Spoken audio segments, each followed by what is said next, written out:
The town of Hollow Pines was a place where time stood still.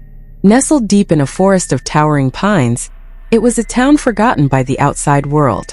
The streets were cracked and overgrown, the buildings leaned like tired old men, and the air carried a faint metallic tang that no one could quite place.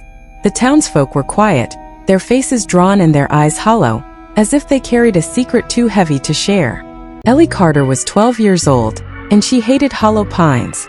She hated the way the trees seemed to close in around her, the way the wind whispered through the pines like a warning, and the way her parents refused to talk about the old amusement park on the edge of town. Wonderland Grove, they called it, though there was nothing wonderful about it. The park had been closed for over 50 years, its gates chained shut, its rides left to rust. No one went there anymore. No one dared. But Ellie was curious. She had always been drawn to the forbidden, to the places adults warned her to stay away from. And Wonderland Grove was the most forbidden of them all. It all started with the doll. Ellie found it one afternoon while exploring the woods behind her house.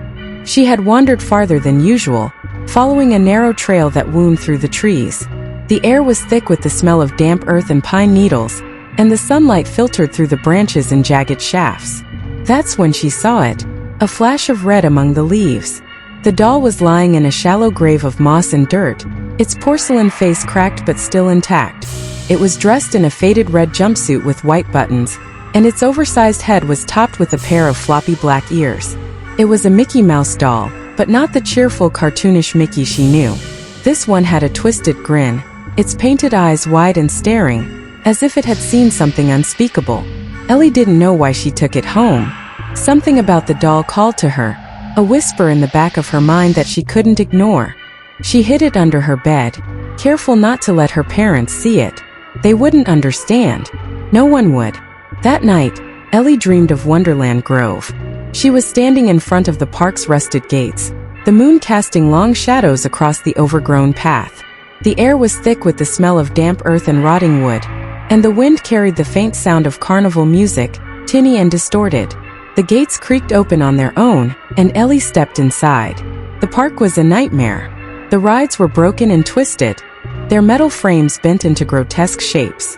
The carousel horses had hollow eyes and jagged teeth, and the Ferris wheel loomed like a skeletal hand reaching for the sky. But the worst part was the figure standing in the center of the park. It was Mickey Mouse, but not the Mickey Ellie knew.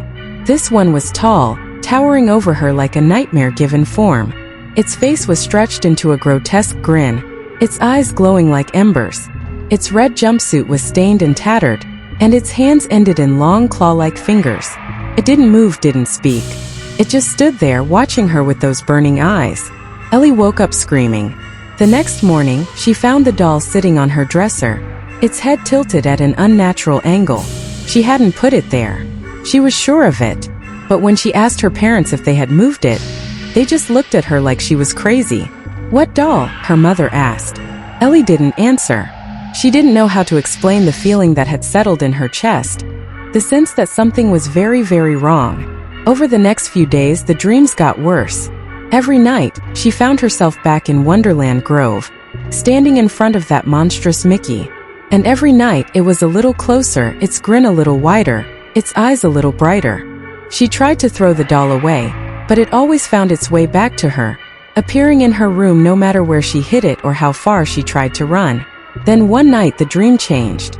Ellie was standing in the park again, but this time Mickey wasn't alone.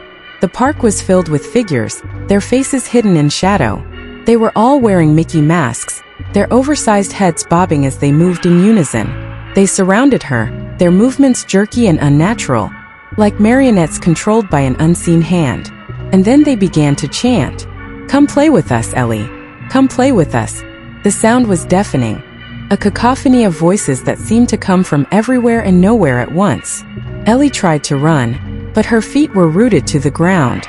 She tried to scream, but no sound came out. And then Mickey was there, looming over her, its claws reaching for her throat. She woke up gasping for air, her heart pounding in her chest. The doll was sitting on her pillow, its face inches from hers. Its eyes were glowing, a faint red light that pulsed in time with her heartbeat. Ellie knew she had to do something. She couldn't keep living like this, haunted by the doll and the dreams. She had to find out the truth about Wonderland Grove, about the thing that was tormenting her, and there was only one place to start. The next day, Ellie packed a bag with a flashlight, a pocket knife, and a few snacks. She waited until her parents were busy, then slipped out of the house and made her way to the woods. The path to Wonderland Grove was overgrown and treacherous, but she didn't care. She had to know. The park was even more terrifying in person. The gates were rusted shut, but Ellie found a gap in the fence and squeezed through. The air was thick with the smell of decay, and the ground was littered with broken glass and twisted metal. The rides loomed like skeletons, their once bright colors faded to dull grays and browns. And at the center of the park, standing in front of the crumbling carousel, was the figure from her dreams. Mickey Mouse.